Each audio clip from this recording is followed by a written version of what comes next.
Hello बच्चों, permutation and combination में next topic पे चलते हैं एंड दैट इज ग्रुपिंग। उसके अंदर फर्स्ट पॉइंट, इफ एन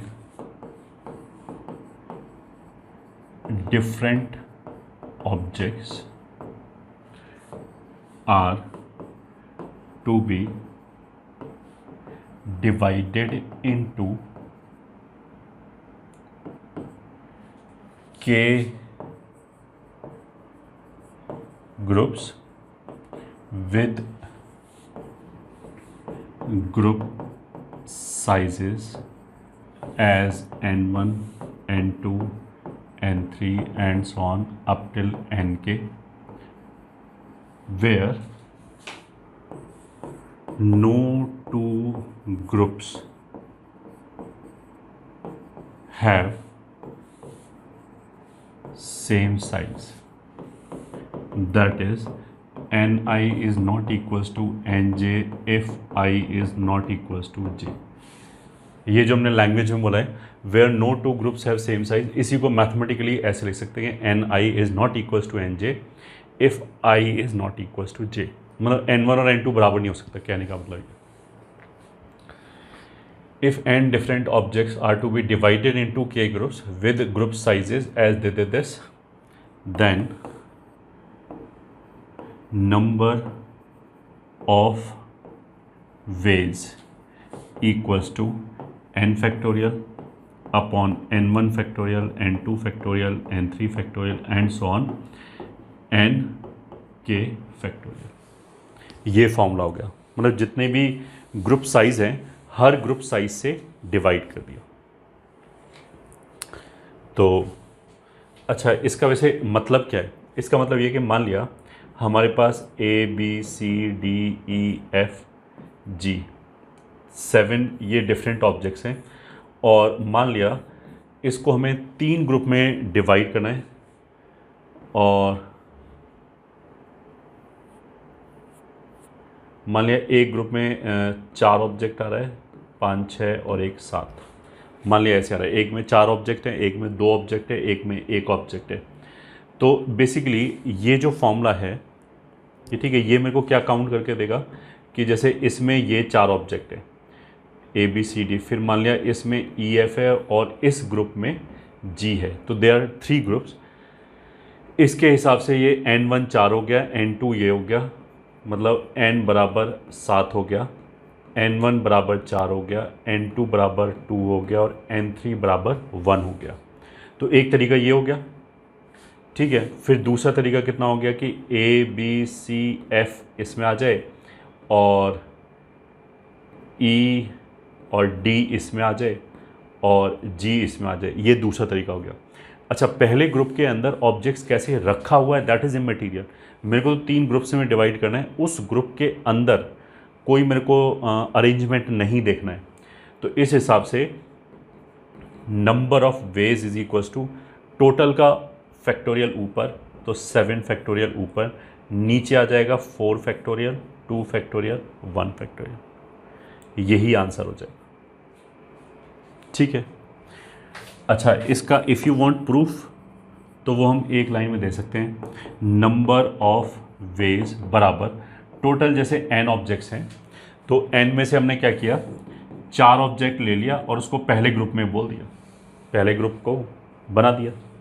तो NC4 तरीके से, मतलब यहाँ पे 7C4 तरीके से पहले ग्रुप को बना सकते हैं। उसके बाद हमारे पास 3 ऑब्जेक्ट बचेगा, उसमें से 2 सेलेक्ट करके दूसरा ग्रुप बना दिया, 1 ऑब्जेक्ट बचेगा, उसमें से 1 सेलेक्ट करके तीसरा ग्रुप बना दिया। तो this is something which we have already done, ठीक है। ये तो सिलेक्शन ही हो गया कि 4 कौन कौन से डिफरेंट कॉम्बिनेशंस आ सकते हैं, वो 7C4 में अपने आप सारे आ जाएंगे। फिर जो 3 ऑब्जेक्ट बच गया उसमें से फिर 2 ऑब्जेक्ट को और सेलेक्ट करके यहाँ पे अगला ग्रुप बना दिया। तो इसी हिसाब से यहाँ पे पहला ग्रुप का साइज़ कितना है, n1। तो n में से हमने क्या किया, n1 ऑब्जेक्ट सेलेक्ट करके पहला ग्रुप बना दिया। फिर n में से हमने n1 सेलेक्ट करके पहला ग्रुप बना दिया। अगर पहला ग्रुप बना दिया तो n1 ऑब्जेक्ट्स तो कम हो गया क्योंकि पहले ग्रुप में जा चुका है। C n2 ऐसे करने से दूसरा ग्रुप बन गया, फिर n minus n1 minus n2 c n3, मतलब इन बचे हुए ऑब्जेक्ट में से n3 ऑब्जेक्ट को सेलेक्ट करने का इतना तरीका हो गया, और इससे हमारे पास क्या बन जाएगा, तीसरा ग्रुप, एंड सो ऑन। ऐसे करते करते लास्ट में क्या होगा, n के ऑब्जेक्ट बचेगा और n के उसमें से सेलेक्ट करके लास्ट ग्रुप बना दिया। Now this will be equals to n factorial, इन दोनों का डिफरेंस n माइनस n1 और ये n1 फैक्टोरियल, फिर n माइनस n1 फैक्टोरियल, फिर इन दोनों का डिफरेंस वो आ जाएगा n minus n1 minus n2, फिर ये n2 फैक्टोरियल, फिर n minus n1 minus n2 upon इन दोनों का difference n1 n minus n1 minus n2 minus n3 और n3 फैक्टोरियल, ऐसे ही चलता जाएगा। तो अब तुम ये देखोगे ये वाला फैक्टर हमेशा इससे कैंसिल होता चला जाएगा और ये फिर अगले वाले से कैंसिल हो जाएगा। तो न्यूमरेटर में तो अल्टीमेटली n फैक्टोरियल बचेगा और डिनोमिनेटर में ये n1 factorial, n2 factorial and so on up till nk factorial. ठीक है, ये हो गया। अब देखो, अगर ये समझ में आया तो अच्छी बात, और नहीं समझ में आया तो एक और ट्राई मारते हैं, ऑल्टरनेट। हमने क्या किया, ऐसे करके n ऑब्जेक्ट्स को एक रो में परम्यूट करा दिया और उसमें n1 ऑब्जेक्ट्स के बाद हमने एक ये डिवाइडर लगा दिया, फिर n2 ऑब्जेक्ट्स के बाद एक दूसरा लगा दिया, ऐसे करके इधर कितना ऑब्जेक्ट बचेगा, nr ऑब्जेक्ट्स। अच्छा, एक चीज़ और, अगर group size n1 n2 n3 nk तक है तो सॉरी r नहीं आएगा, ये कितना आएगा, k, तो इन सब का सम n के बराबर होना चाहिए, क्योंकि n को n ऑब्जेक्ट्स को ही डिवाइड करें, कोई ऑब्जेक्ट एक्स्ट्रा नहीं है। ठीक है, तो अब मेरे को ग्रुप बनाने का मतलब क्या है, हमने क्या किया, एक रो में परम्यूट कराया। ठीक है, तो पहले n1 ऑब्जेक्ट्स को हमने ग्रुप 1 बोल दिया, ग्रुप 2 एंड सो ऑन, और इसको हमने बोल दिया ग्रुप के ग्रुप से डिवाइड करना है। अच्छा, इनको एक रो में अरेंज कराने का रिक्वायर्ड नंबर ऑफ वेज कितना आ जाएगा, n फैक्टोरियल। n फैक्टोरियल से क्या होगा, मेरे को ये पता लगेगा कि यहाँ कौन कौन सा ऑब्जेक्ट आएगा, पहली बात, एंड कैसे कैसे रखा होगा। ठीक है, मतलब किस सीक्वेंस में रखा होगा, यहाँ पे परमुटेशन भी आ जाएगा एंड कॉम्बिनेशन भी आ जाएगा। अगर मैंने ग्रुप बनाए हैं तो I am concerned with combination only, मतलब फर्स्ट ग्रुप में किस किस ऑब्जेक्ट के कॉम्बिनेशन है, this is what I am looking for. उस ग्रुप में वो ऑब्जेक्ट्स कैसे रखा हुआ है, इससे हमें कोई मतलब नहीं है। इस बात का मतलब क्या है कि यहाँ पे ये जो n1 ऑब्जेक्ट्स हैं ये आपस में कितने तरीके से परम्यूट हो सकते हैं for a given combination, for a given combination. मतलब अगर n1 का वैल्यू मान लिया 3 है तो यहाँ पे 3 ऑब्जेक्ट आ गया, मान लिया ABC। अब ABC को ही फिक्स करके हम कितने तरीके से अरेंज करा सकते हैं। इस n फैक्टोरियल के अंदर अगर वो ABC लिखा है, BCA लिखा है, CAB लिखा है, ACB लिखा है, ऐसे करके 3 फैक्टोरियल, मतलब 6 तरीके से वो अरेंज हो सकता है। बट उन 6 तरीक़ों से हमारा ग्रुप तो सेम ही बनेगा, क्योंकि मेरे को तो ये मतलब है इस चीज़ से, मतलब कि कौन कौन सा ऑब्जेक्ट है, वो कैसे रखा हुआ है, दिस इज इमटेरियल। तो ये जो 6 तरीके आया, this will give you only 1 valid way. तो अगर हम यहाँ की बात करें कि n1 ऑब्जेक्ट्स हैं, उनको परम्यूट कराने का टोटल कितना तरीका हो जाएगा, n1 factorial, but that n1 factorial will give me only 1 valid way. तो इसलिए हमने क्या किया, इसको n1 फैक्टोरियल से डिवाइड कर दिया। तो ये वाला जो चीज़ है वो डी परम्यूट हो गया, मतलब उसमें से परम्यूटेशन खत्म हो गया। बट ये जो नंबर ऑफ वेज बचे उनमें इस ग्रुप में तो अभी भी परम्यूटेशन बचा है। इसमें कितना है, n2 ऑब्जेक्ट, वो आपस में कितने तरीके से परम्यूट कर सकता है, n2 फैक्टोरियल से, उसको डी परम्यूट कर दिया एंड सो ऑन। लास्ट वाले को डी परम्यूट किया तो nk फैक्टोरियल, मतलब परम्यूटेशन हटा दिया हमने, केवल कॉम्बिनेशन वाला पार्ट रह गया। तो this is second way of explaining it. ठीक है, अगर मान लिया ये नहीं समझ में आया तो कोई दिक्कत नहीं है, हमें एज सच प्रूफ की ज़रूरत भी नहीं पड़ेगी, मैंने दो दो तरीके से बता दिया। हमें तो बस फॉर्मूला अप्लाई करना आना चाहिए, दैट्स इट। ठीक है, तो एक एग्जांपल तो हमने चलो यहाँ कराई दिया था छोटा सा। Find in how many ways we can divide 9 students इन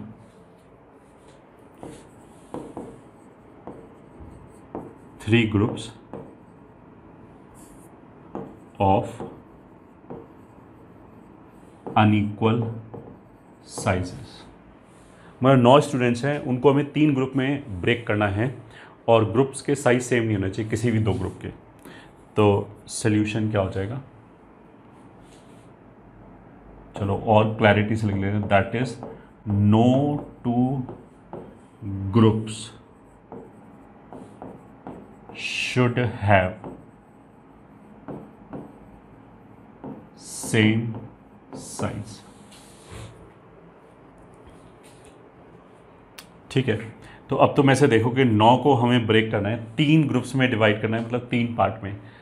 तो ग्रुप का मिनिमम साइज़ कितना हो सकता है? अगर 3 पार्ट में ग्रुप को डिवाइड करें तो 7 1 1 हो सकता है, बट मतलब जो सबसे बड़ा ग्रुप है उसका साइज़ 7 हो सकता है, क्योंकि बाकी 2 ग्रुप्स के लिए एक एक तो छोड़ना ही पड़ेगा, बट वो भी यहाँ पे रिजेक्ट हो जाएगा क्योंकि 1 और 1 तो इक्वल हो गया, वो नहीं चलेगा। तो फिर 6 2 1, एक तरीका तो ये हो गया 6 2 1, मतलब पहले ग्रुप का साइज 6, दूसरे ग्रुप का साइज 2, तीसरे ग्रुप का साइज 1। ठीक है, और फिर क्या तरीका है, इसको देखो सारे केसेस काउंट करने के लिए हमने डिक्रीजिंग ऑर्डर में रखा। ठीक है, तो मतलब सबसे बड़ा उससे छोटा है ऐसे।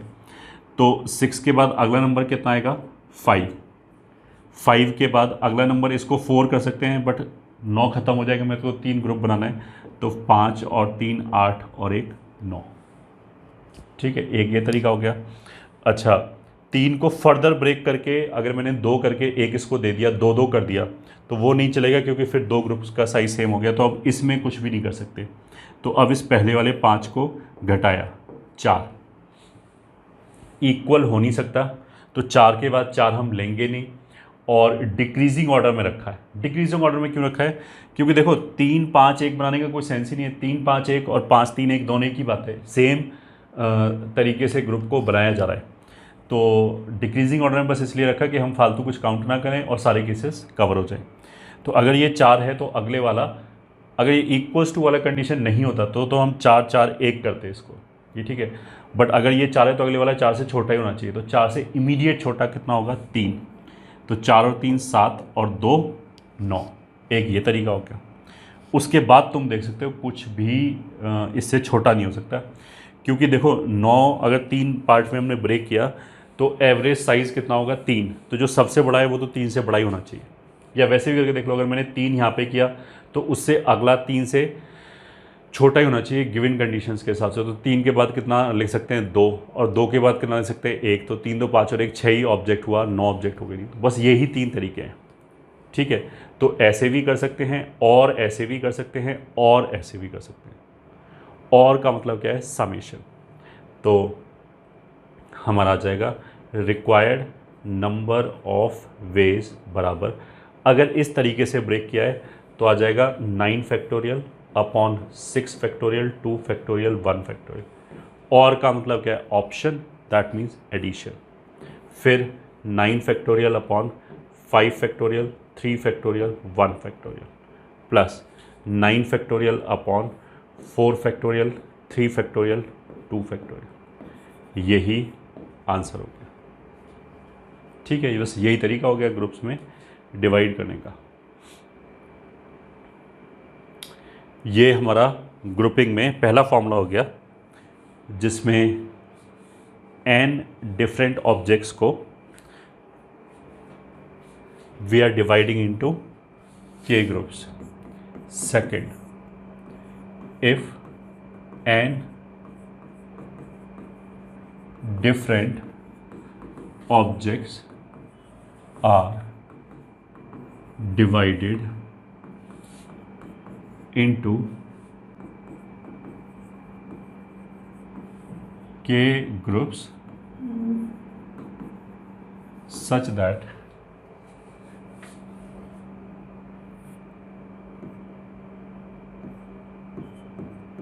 pi number of groups have same size ni for I is equals to 1 2 3 से लेके r तक. Then required number of ways is equals to n factorial upon n1 factorial raised to power m1 n2 factorial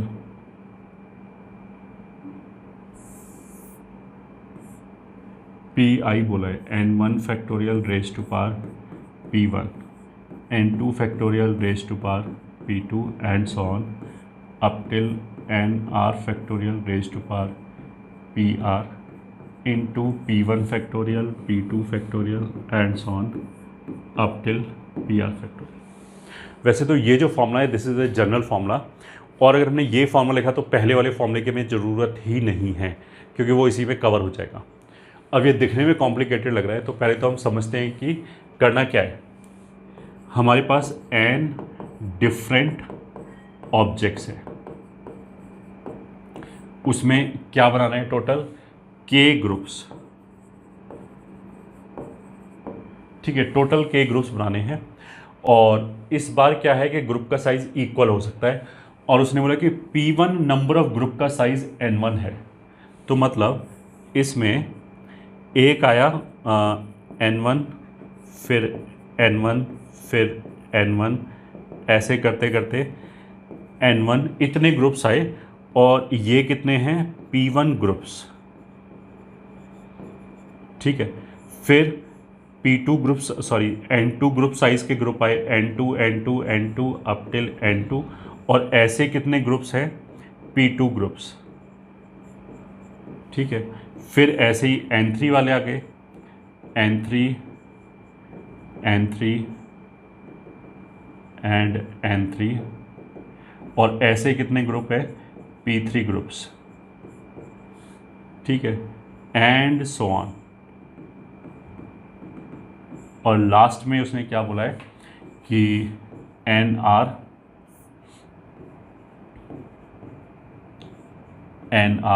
इस group size के कितने groups हैं pr.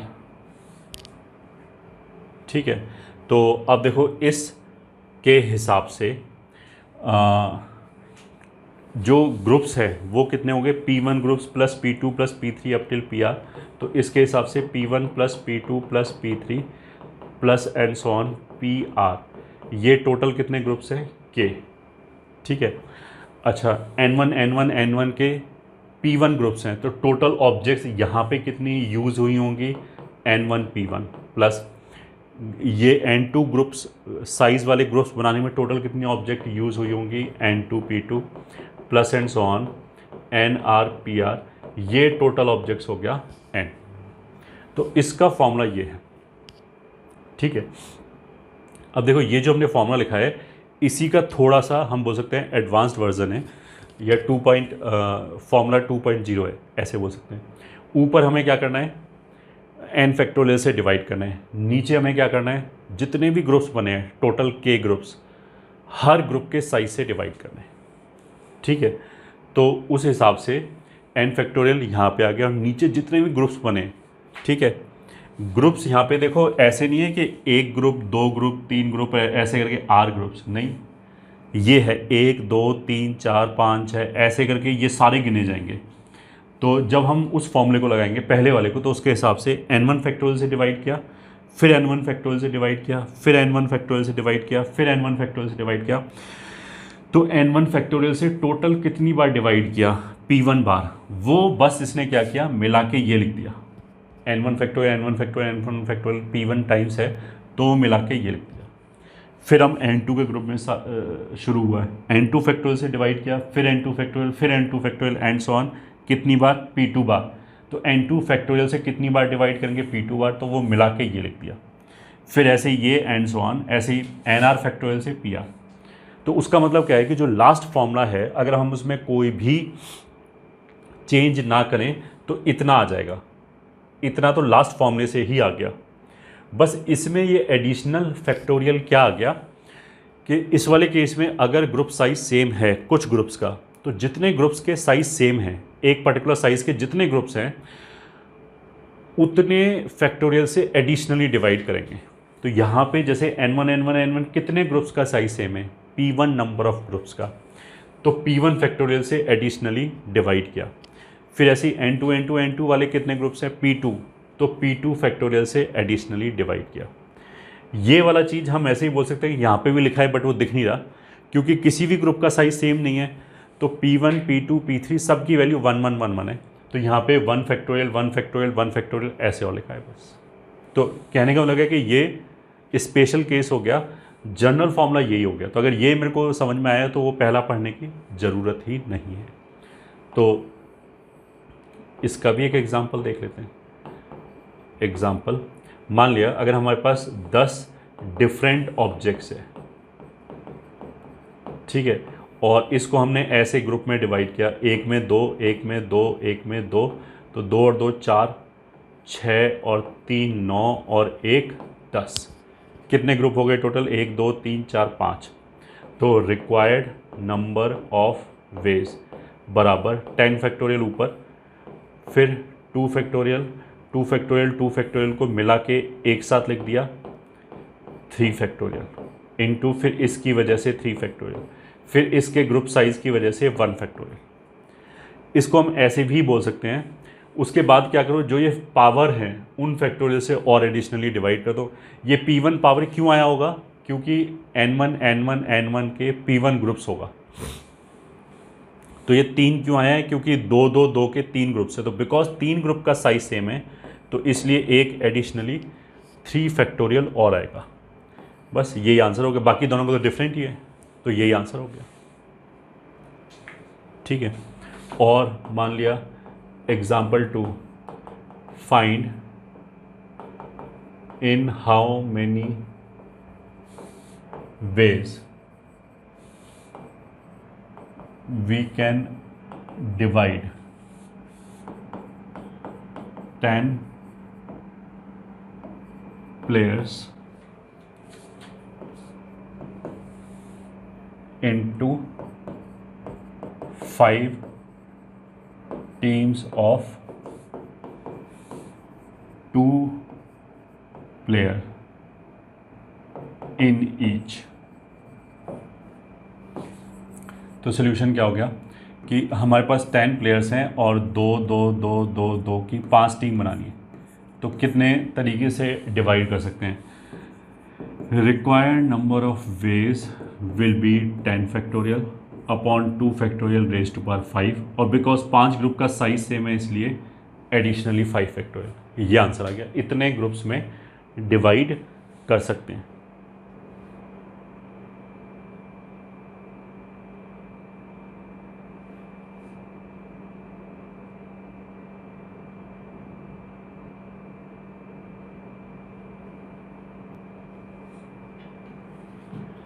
ठीक है। और example 3, find in how many veg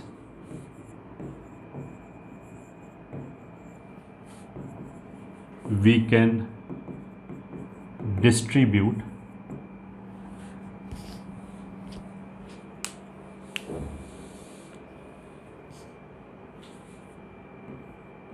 20 objects among 7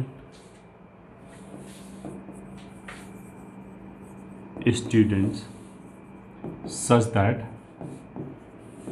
3 of them get 2 objects each two of them get three objects each and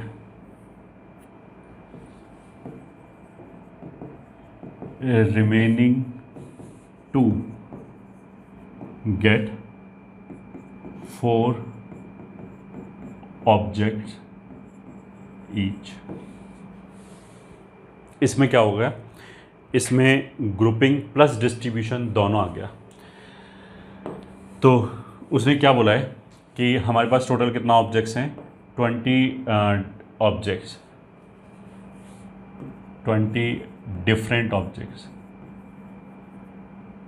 ठीक है, different objects है, और इसको हमें 7 स्टूडेंट्स में डिस्ट्रीब्यूट करना है। उनमें से 3 लोगों को 2-2-2 मिलना चाहिए और 2 लोगों को 3-3 मिलना चाहिए। अब उसने ये स्पेसिफाई नहीं किया कौन से 2 लोगों को।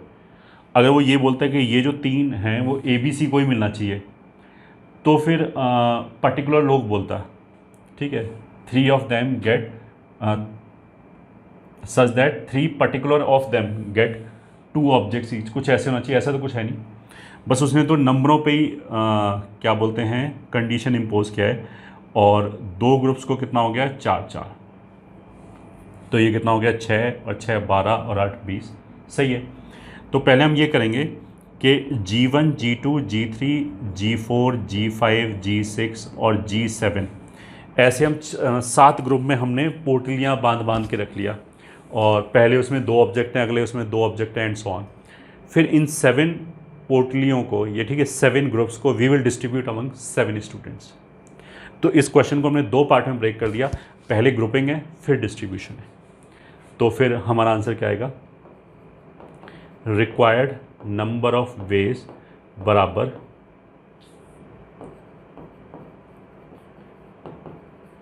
Grouping the objects in 7 groups into distributing formed 7 groups among 7 students। ठीक है, तो पहले वाले पार्ट में कितना हो जाएगा, 20 factorial upon 2 factorial 2 factorial 2 factorial का क्यूब, फिर 3 फैक्टोरियल 3 फैक्टोरियल का स्क्वायर, फिर 4 फैक्टोरियल 4 फैक्टोरियल 2 बार है तो 2। अब देखो 3 ग्रुप का साइज सेम है तो एडिशनली 3 फैक्टोरियल, 2 ग्रुप का साइज सेम है एडिशनली 2 फैक्टोरियल, फिर 2 ग्रुप का साइज सेम है फिर 2 फैक्टोरियल। तो इतने तरीके से तो हमारे पास क्या होगा कि फर्श पे, फ्लोर पे हमारे पास 7 ग्रुप्स रखे होंगे। इतने तरीके से हम 7 पार्ट्स में डिवाइड कर सकते हैं। अब इन 7 पार्ट्स को हमें 7 बंदों को डिस्ट्रीब्यूट करना है, ठीक है। अच्छा, ये जो 3 ग्रुप्स हैं, यू शुड अप्रिशिएट कि ये जो 3 ग्रुप हैं ये तीनों डिस्टिंक्ट ऑब्जेक्ट की तरह ही ट्रीट होगा। भले इसमें 2 ऑब्जेक्ट हैं, इसमें 2 ऑब्जेक्ट है, बट ऑब्जेक्ट तो अलग अलग है ना। पहले वाले में O1 O2 है, दूसरे वाले में O3 O4 है। तो पहले वाला ग्रुप मैंने स्टूडेंट 1 को दिया और दूसरा ग्रुप स्टूडेंट 2 को दिया, और उल्टा दिया कि दूसरे वाला ग्रुप पहले बंदे को दिया और पहले वाला ग्रुप दूसरे बंदे को दिया। ये 2 अलग अलग डिस्ट्रीब्यूशन की तरह काउंट होगा, ठीक है। तो मतलब ग्रुप साइज सेम होने से ऑब्जेक्ट सेम नहीं हो गया, क्योंकि उस ग्रुप के अंदर जो ऑब्जेक्ट है वो तो अलग अलग कॉम्बिनेशंस में आएंगी। तो इसलिए जो डिस्ट्रीब्यूशन होगा वो तो, जो डिस्ट्रीब्यूशन में हमने बोला था ना कि 7 चीज़ें 7 लोगों को डिस्ट्रीब्यूट करें, तो 7 फैक्टोरियल सिंपली। तो यहाँ पे इनटू कितना आ जाएगा, 7 फैक्टोरियल। यही हमारा क्या हो जाएगा, answer. This will be the answer, ठीक है। अब देखो इसमें I will try to explain कि ये फॉर्मूला मॉडिफाई क्यों किया गया। तो समझ में आए, अच्छी बात, नहीं आए और भी अच्छी बात, टेंशन नहीं लिया, छोड़ दिया। मान लिया अगर हमारे पास 10 ऑब्जेक्ट्स हैं, ठीक है, और 2 और 2 4 और 6 10, इन 3 ग्रुप्स में हमने डिवाइड किया, ठीक है। तो जो पहले वाला फॉर्मूला था वो हमारा ऐसे था 10 फैक्टोरियल 2 फैक्टोरियल 2 फैक्टोरियल 6 फैक्टोरियल। अभी वाला जो फॉर्मूला है वो ऐसे आ जाएगा 2 फैक्टोरियल 2 फैक्टोरियल, इनको मिला के लिख दिया, और 6 फैक्टोरियल। अब बिकॉज दो ग्रुप्स का साइज सेम है इन दोनों का, तो एक एडिशनली 2 फैक्टोरियल और आ गया। ये पहले वाला फॉर्मूला था, ये फॉर्मूला नंबर 2 है। Of course this is correct. इसको क्यों मॉडिफाई करने की जरूरत पड़ी, that I will try to explain. ये फॉर्मूला कहाँ से आया था, 10C2, मतलब हमने 10 में से 2 ऑब्जेक्ट लिया, पहला ग्रुप बना दिया। फिर 8 ऑब्जेक्ट बच गया, उसमें से 2 लिया, दूसरा ग्रुप बना दिया। फिर 6 ऑब्जेक्ट बच गया, तो 6 में से 6 लिया, तीसरा ग्रुप बना दिया। या फिर हम ऐसे बोलते हैं पहले 2 ग्रुप बना दिए तो तीसरा ग्रुप अपने आप बन गया। नाउ पहला ग्रुप मान लिया हमने बोला कि 10C2 तरीके से बनाए, फिर ये वाला ग्रुप हमने 8C2 तरीके से बनाए, फिर 6C6 तरीके से ये ग्रुप बनाए। 10C2 तरीके से बनाने में ऐसा हो सकता है कि एक सारे कॉम्बिनेशंस आ जाएंगे 10 ऑब्जेक्ट में से। ऐसा हो सकता है कि एक बार यहाँ पे O1 O2 आया, फिर ऐसा भी हो सकता है एक बार यहाँ पे मान लिया O5 O6 आया, ठीक है, ऐसे करके कुछ आया। फिर 10C2 से मान लिया O1 O2 आया, फिर बची हुई ऑब्जेक्ट में 8 ऑब्जेक्ट से जब हमने 2 ऑब्जेक्ट सेलेक्ट किया तो यहाँ से मान लिया O5 O6 आया, ठीक है, और यहाँ पे जितना ही बच गया मतलब O3 O4 O7 O8 O9 O10 ऐसे आ गया। ये एक तरीका काउंट हो गया इसके अंदर। फिर दूसरे तरीके में जब 10C2 से हमें सारे पॉसिबल कॉम्बिनेशन आ जाएंगे तो एक बार कॉम्बिनेशन O5 O6 भी आएगा। फिर बचे हुए ऑब्जेक्ट से जब हमने दो ऑब्जेक्ट का ग्रुप बनाया तो यहाँ पे मान लिया O1 O2 आ गया, और यहाँ पे मान लिया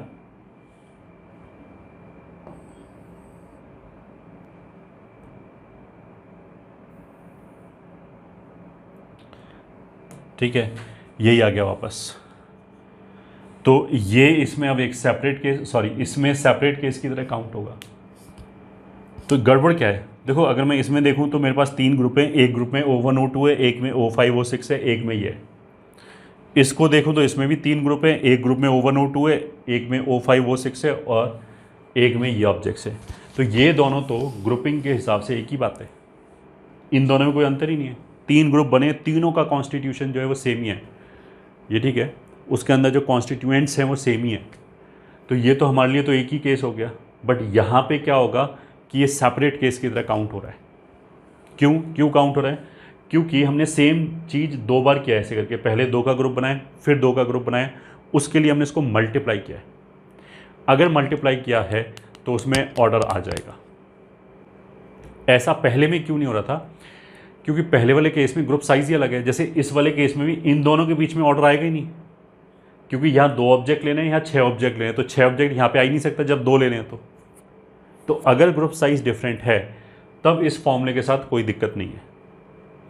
ग्रुप साइज सेम होने में क्या होगा कि उन ग्रुप्स के बीच में ऑर्डर आ जाएगा। तो जैसे 2 ग्रुप्स का साइज सेम है तो ये आपस में कितने तरीके से परम्यूट कर सकता है, 2 फैक्टोरियल तरीके से। तो वो 2 फैक्टोरियल से डिवाइड करने से क्या हो गया कि ये दोनों एक ही बार काउंट होगा अब। तो इसलिए जितने भी ग्रुप्स के साइज सेम हैं उतने फैक्टोरियल से हमें एडिशनली डिवाइड करना पड़ेगा इस ऑर्डर को हटाने के लिए। इसलिए हमें ये वाला फॉर्मूला सही नहीं है, ये वाला फॉर्मूला इसलिए सही है, इसलिए हमें ये फॉर्मूला मॉडिफाई करना पड़ा। अगर ऑब्जेक्ट का साइज डिफरेंट है तो फिर परमुटेशन का क्वेश्चन नहीं उठता। एज सिंपल एज दिस, ठीक है।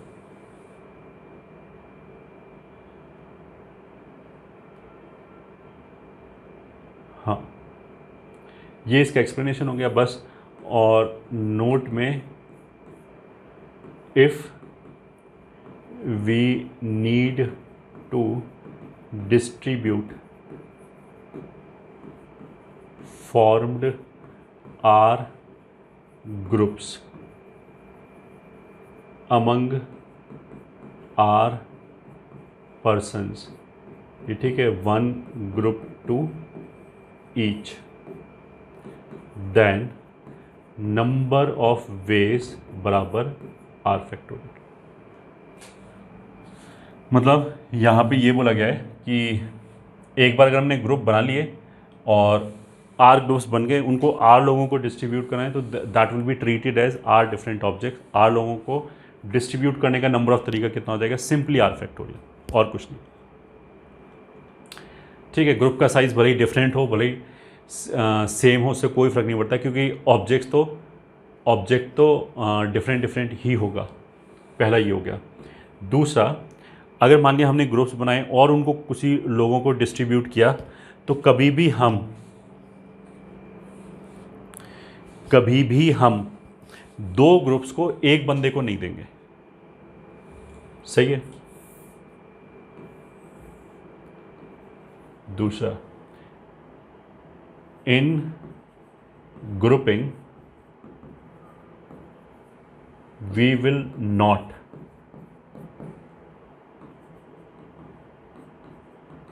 distribute two groups to one person. We will not distribute two groups to one person. ये ठीक है, क्यों? उससे क्या हो जाएगा, गड़बड़ हो जाएगा कि जैसे एक बंदे को अगर मैंने दो ग्रुप्स दिए, पहले में मान लिया O1 O2 है, दूसरे में O3 O4 O5 है, तो जब उसके पास 5 ऑब्जेक्ट पहुंचा, तो जो उनके आपस में मतलब डिफरेंट कॉम्बिनेशन ग्रुपिंग के टाइम काउंट हो रहे थे, मतलब O1 O2 और O3 O4 O5, ये अलग काउंट होगा। O1 O5 and O2 O3 O4 ये अलग काउंट होगा। बट जब उसके हाथ में आ गए, उसके हाथ में तो ये दोनों एक ही बात हो गए, उसके पास O1 से O5 तक ऑब्जेक्ट है। तो कभी भी अगर हम ग्रुपिंग से क्वेश्चन करें तो दो ग्रुप्स को एक पर्सन को नहीं देंगे, वरना उससे क्या हो जाएगा कि फालतू ओवर काउंटिंग हो जाएगी। तो जैसे मानिए हमने 10 ग्रुप बना दिए और 4 ही लोगों में डिस्ट्रीब्यूट करना है, तो फिर हम उनको ऐसे डिस्ट्रीब्यूट नहीं कर सकते। ठीक है, फिर हम क्वेश्चन को किसी और एंगल से सोचेंगे, अगर इस चीज़ की हमें कहीं भी ज़रूरत पड़ रही है तो। एक क्वेश्चन और करते हैं, and that is question find the number of ways in which 7 different objects can be distributed among 5 persons such that each will get at least one object. Solution, अगर 7 डिफरेंट ऑब्जेक्ट्स अगर 5 लोगों को देना है और कम से कम हर बंदे को एक एक ऑब्जेक्ट मिलना चाहिए, तो एक तरीका तो ये हो गया कि हम वो फॉर्मूला लगा लें जो हमने एक बड़ा सा फॉर्मूला लिखाया था। और दूसरा तरीका, हम अब बिकॉज ये नंबर पास पास है, 5 और 7 पास पास है, तो नंबर ऑफ़ केसेस कम बनेगा, तो हम इसको ग्रुपिंग से भी कर सकते हैं। तो मेथड 1 तो ऑफ कोर्स वही हो गया, रिक्वायर्ड नंबर ऑफ वेज बराबर, पहले हमने ऐसे ही बांटा विदाउट कोई रेस्ट्रिक्शन के। तो पहला ऑब्जेक्ट उठाया, उसके पास 5 तरीके, दूसरा ऑब्जेक्ट उठाया 5⁻7 माइनस नंबर ऑफ वेज, जब एक पर्सन को कुछ नहीं मिला ये हमने इंश्योर किया, तो 5C1 से उसको बाहर भेज दिया, और 4 लोगों में बची हुई ऑब्जेक्ट, प्लस जब 2 लोगों को कुछ नहीं मिला तो 3⁻7 माइनस जब 3 लोगों को कुछ नहीं मिला 2⁻7 प्लस जब 4 लोगों को कुछ नहीं मिला तो 1⁻7। एक तो आंसर ये हो गया। और मेथड 2 क्या हो गया कि अगर हमें एक एक ऑब्जेक्ट बांटना है तो 5 ऑब्जेक्ट तो एक एक देने में ही यूज़ हो जाएगा, और बचा हुआ जो 2 ऑब्जेक्ट है वो या तो हम एक ही पर्सन को दे दें, तो एक तो 3 1 1 1 1 4 और 3 7 ऐसे बांट सकते हैं, या फिर जो 2 ऑब्जेक्ट बचा वो एक एक करके दे दें, तो 2 2 1 1 1 ऐसे डिस्ट्रीब्यूट कर सकते हैं। अच्छा, ये हम पहले डिस्कशन कर चुके हैं कि हम ऐसे नहीं कर सकते कि पहले हम सबको एक एक ऑब्जेक्ट दे दें फिर बचे हुए 2 ऑब्जेक्ट बांट दें, क्योंकि उसमें डिस्ट्रीब्यूशन 2 राउंड में हुआ, तो उन राउंड्स के बीच में ऑर्डर आ जाएगा, तो वैसा हम कर नहीं सकते। तो रिक्वायर्ड नंबर ऑफ वेज बराबर ग्रुपिंग किया फिर डिस्ट्रीब्यूशन। तो अगर हमने 7 डिफरेंट ऑब्जेक्ट्स को इन 5 ग्रुप्स में डिवाइड किया तो number of ways of grouping कितना हो जाएगा 3 factorial 1 factorial raised to power 4 into 4 factorial, क्योंकि 4 ग्रुप का साइज सेम है इसलिए 4 फैक्टोरियल आ गया। अब ये जो हमारे पास 5 ग्रुप्स हैं इनको हमने 5 लोगों में डिस्ट्रीब्यूट किया, तो वो तो हमने बोला था कि 5 डिफरेंट ऑब्जेक्ट्स की तरह ट्रीट हो जाएगा। 5 चीज़ें 5 लोगों में डिस्ट्रीब्यूट किया 5 फैक्टोरियल, प्लस अगर हमने ऐसे ग्रुप्स में डिवाइड किया 2 2 1 1 तो वो आ जाएगा 7 फैक्टोरियल अपॉन 2 फैक्टोरियल का स्क्वायर 1 फैक्टोरियल का क्यूब 2 फैक्टोरियल, 2 ग्रुप का साइज सेम है और यहाँ 3 ग्रुप का साइज सेम है इसलिए 3 फैक्टोरियल, और फिर वापस 5 लोगों में डिस्ट्रीब्यूट कर दिया तो 5 फैक्टोरियल।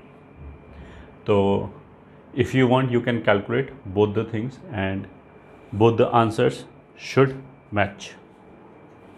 करने का तरीका अलग अलग है but answer of course same ही है।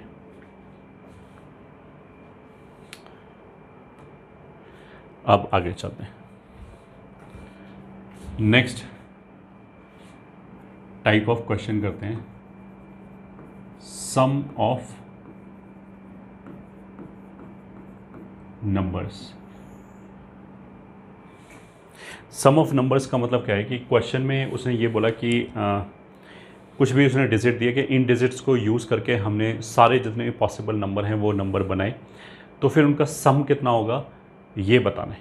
तो मतलब नंबर ऑफ़ नंबर्स की बजाय उनका सम कितना होगा ये बताना है। जो कॉन्सेप्ट है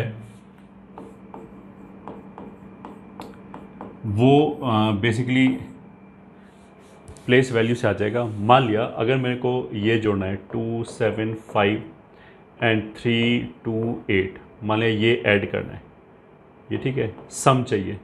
तो सम निकालने का एक तरीका ये हो गया कि हम यूनिट प्लेस पे जो डिजिट है 5 और 8 उसको ऐड करें, प्लस फिर 10th प्लेस पे जो हैं उनको ऐड करें। अब जो 10th प्लेस पे है उनकी प्लेस वैल्यू कितनी है 10, तो इसको ऐड करके 10 से मल्टीप्लाई कर दिया, प्लस फिर जो 100th प्लेस पे है 3 + 2 उनको ऐड किया और उनकी प्लेस वैल्यू 100 है तो उसको 100 से मल्टीप्लाई कर दिया, ये सम कैलकुलेट कर दिया। तो जो भी आंसर आएगा वो आंसर आएगा, वही हमारा रिक्वायर्ड सम हो जाएगा।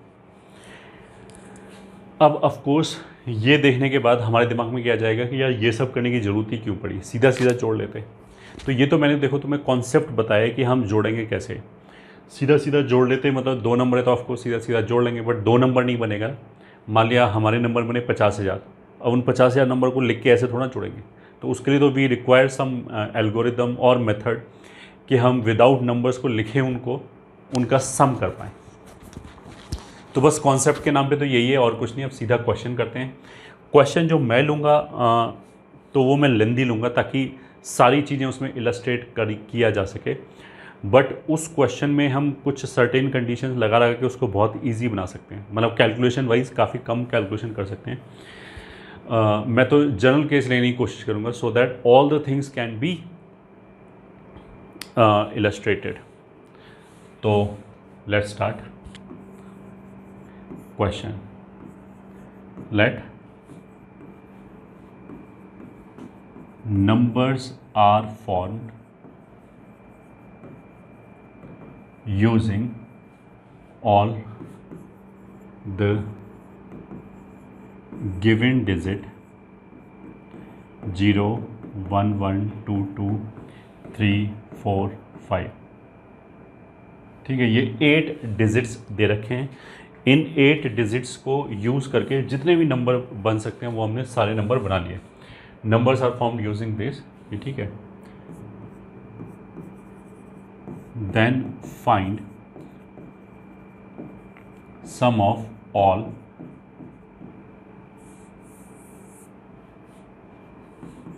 the numbers, ठीक है। Solution। तो हम बेसिकली क्या करेंगे, हम ये देखेंगे कि यूनिट प्लेस पे कौन सा डिजिट कितनी बार आया, ठीक है, और फिर उसका सम निकाल लिया। फिर ऐसे हमने 10th प्लेस पे देखा कि 10th प्लेस पे कौन सा डिजिट कितनी बार आया, एंड सो ऑन, ठीक है। तो कितने डिजिट हैं ये, 3 और 3 6 2 8, 8 डिजिट्स हैं। तो 8 डिजिट का नंबर बनाएंगे, 1 2 3 4 5 6 7 8। मान लिया ये हो गया प्लेस 1, प्लेस 2, प्लेस 3, प्लेस 4 5 6 7 8। तो theoretically what I will find कि इस यूनिट प्लेस पे 5 कितनी बार आया, 4 कितनी बार आया, 3 कितनी बार आया। मान लिया मेरे को पता लगा कि 5 10 बार आया, तो जब हम ऐसे करके सारे नंबर्स लिखेंगे तो उसमें यूनिट प्लेस पे 5 5 5 5 ऐसे 10 टाइम्स लिखा होगा, ठीक है। ऐसे ही मान लिया 4 3 बार आया फॉर एग्जांपल, वैसे आएगा नहीं, ज़्यादा बार आएगा ऑफकोर्स, तो 4 4 4 4 ऐसे लिखा होगा। तो if I am able to calculate कि 5 10 टाइम्स आएगा, तो इनको ऐसे सम करने की बजाय हम ऐसे कर सकते हैं 10 इंटू 5, ये सम हो गया 5 की वजह से। फिर 4 की वजह से 4 इंटू 3, ये सम हो गया 4 की वजह से। तो ऐसे ही इस प्लेस पे 5 कितनी बार आएगा, 4 कितनी बार आएगा, 3 कितनी बार आएगा, 2 कितनी बार आएगा, 1 कितनी बार आएगा, ये हमने काउंट कर लिया, बस फिर आंसर आ जाएगा। फिर ऐसे इस प्लेस पे, फिर ऐसे इस प्लेस पे, इस पे इस पे इस पे इस पे इस पे 8 जगह पे कैलकुलेट कर लिया। अच्छा, जीरो कितनी बार आएगा वो जानने की हमें ज़रूरत है ही नहीं, क्योंकि जीरो का समेशन में कुछ कंट्रीब्यूशन नहीं होगा। अगर मान ली यहाँ पे हम बोले 0 0 50 बार आ गया, तो 50 नंबर में मतलब यूनिट प्लेस पे 0 है मान लिया, तो उसकी वजह से सम में कोई फ़र्क पड़ेगा नहीं। जो पहले से सम आया था वही 0 के लिखने के बाद आ जाएगा, ठीक है। अब ये तो देखो मैंने इलस्ट्रेट करने के लिए ऐसे बोला है, बट ऑफ कोर्स हम ऐसा नहीं, मतलब हमें इसकी ज़रूरत नहीं पड़ेगी कि हर प्लेस पे हर डिजिट हम कैलकुलेट करें। वी विल यूज़ सिमिट्री, ठीक है। सिमिट्री किस तरह की सिमिट्री है, there are 2 types of symmetry. एक तो हो गया प्लेस की सिमिट्री, दूसरा हो गया डिजिट्स की सिमिट्री। प्लेस की सिमिट्री का मतलब क्या है कि देखो इसने हमें डिजिट 0 दे दिया, उसकी वजह से थोड़ा सा कैलकुलेशन बढ़ गया, थोड़ा सा मतलब क्या, डबल हो गया कैलकुलेशन। अब ये प्लेस अलग हो गया और ये सारे प्लेस एक जैसे। ये प्लेस अलग क्यों हो गया, क्योंकि यहाँ पे हम 0 नहीं रख सकते, ये ठीक है, बट यहाँ पे यहाँ पे यहाँ पे सब जगह 0 रख सकते हैं। तो P7 और P6 में कोई भी डिजिट रखने के रेस्पेक्ट में कोई भी डिफरेंस नहीं है। जो डिजिट हम P6 पे रख सकते हैं, प्लेस 6 पे, वही डिजिट हम P7 पे भी रख सकते हैं। तो अगर P6 पे कोई डिजिट मान लिया 10 बार आ रहा है, तो P7 पे भी सिमिट्री से वो डिजिट 10 बार आएगा। तो मतलब केवल मेरे को 2 चीज़ कैलकुलेट करने की ज़रूरत है, क्योंकि P1 से लेके P7 तक सारे सिमिट्रिक हैं। तो P1 से लेके P7 तक जो 7 प्लेसेस हैं, इनमें से किसी भी एक प्लेस पे मैंने काउंट कर लिया, ठीक है। ऐसे ही P8 पे कैलकुलेट कर लिया। तो मेरे को 8 प्लेसेस पे काउंट करने की जरूरत नहीं, केवल 2 प्लेसेस पे काउंट करना पड़ेगा, एक P8 पे और एक any one of these places, ठीक है। अगर मान लिया क्वेश्चन में ये 0 हटा दें, तो फिर क्या ये, फिर तो 8 प्लेस के रिस्पेक्ट में इट विल बिकम सिमेट्रिक।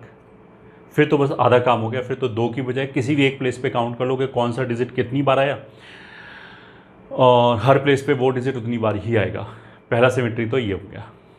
दूसरा सिमेट्री क्या हो गया, ये क्वेश्चन 1 और 2 के रिस्पेक्ट में सिमेट्रिक है, क्योंकि 1 डिजिट भी 2 बार अवेलेबल है और डिजिट 2 भी 2 बार अवेलेबल है। तो उसका मतलब क्या है कि किसी भी प्लेस पे, 8 प्लेस में से किसी भी प्लेस पे अगर मेरे को ये पता लग जाए कि 1 कितनी बार आ रहा है, तो उसी को देख के हम बता सकते हैं 2 कितनी बार आएगा, एग्जैक्टली उतनी बार ही 2 आएगा। एंड ये क्वेश्चन 3 4 5 के रिस्पेक्ट में भी सिमेट्रिक है। किसी भी प्लेस पे जितनी बार 3 आएगा उतनी बारी 4 आएगा, उतनी बारी 5 आएगा। जितनी बार 3 आएगा उतनी बार 4 आएगा, उतनी बारी 5 आएगा। तो अब अल्टीमेटली मेरे को क्या क्या कैलकुलेट करना है, सिमेट्री के रिस्पेक्ट में question is symmetric with respect to P1 से P7, ठीक है।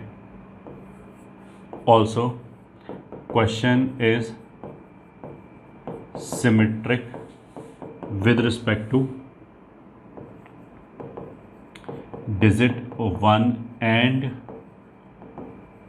digit 2, ठीक है, and question is symmetric with respect to digit 3, digit 4 and digit 5. So using symmetry I need to calculate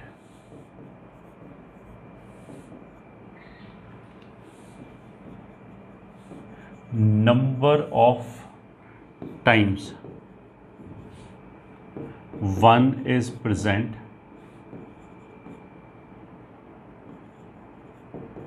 at P8 and 3 is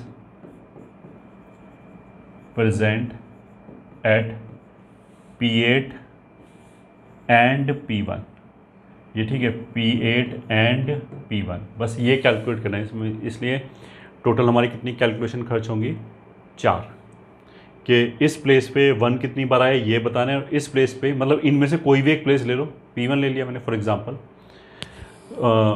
वो कितनी बार आए, 1 कितनी बार आए, अच्छा 1 की जगह 2 भी ले सकते हैं क्योंकि 1 और 2 के रिस्पेक्ट में सिमेट्रिक है, तो 1 और 2 में से कोई भी एक देख लिया, ऐसे ही यहाँ पे 3 की जगह 4, 5 भी ले सकते हैं, किसी भी एक को ले लिया।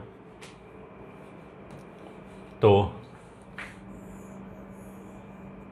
अब चलते हैं P8, P7, 6, 5, 4, 3, 2, 1, मतलब जितने भी नंबर बने हमने सबको लिस्ट किया, और उन सब नंबरों में हमने देखा कि यहाँ 1 कितनी बार आया, ठीक है।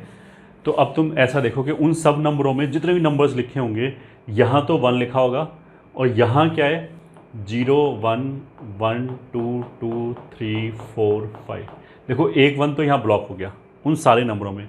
ये जो 7 प्लेसेस बचे, उसमें ये जो बचे हुए 7 डिजिट्स हैं, वो जितने तरीके से परम्यूट कर सकते हैं उतने ही नंबर बन जाएंगे ऑफ कोर्स। तो पहले प्लेस पे मतलब P8 पे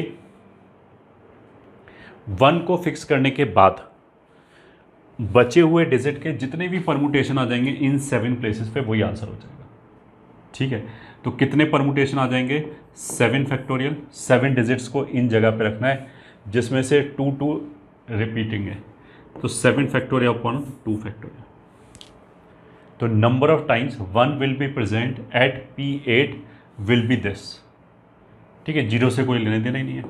ऐसी number of times 3 is present at this place, यहाँ पे मैंने 3 फिक्स कर दिया और बाकी 7 प्लेसेस पे बचे हुए 7 डिजिट्स, तो वो आ जाएगा 7 फैक्टोरियल अपॉन 2 फैक्टोरियल 2 फैक्टोरियल। क्योंकि अगर पहले प्लेस पे मैंने 3 डिजिट रख दिया तो बचे हुए 7 प्लेस पे 1 1 एक जैसे डिजिट हो गए आइडेंटिकल, एंड 2 2 भी आइडेंटिकल हो गए, तो इसलिए 2 फैक्टोरियल आ गया।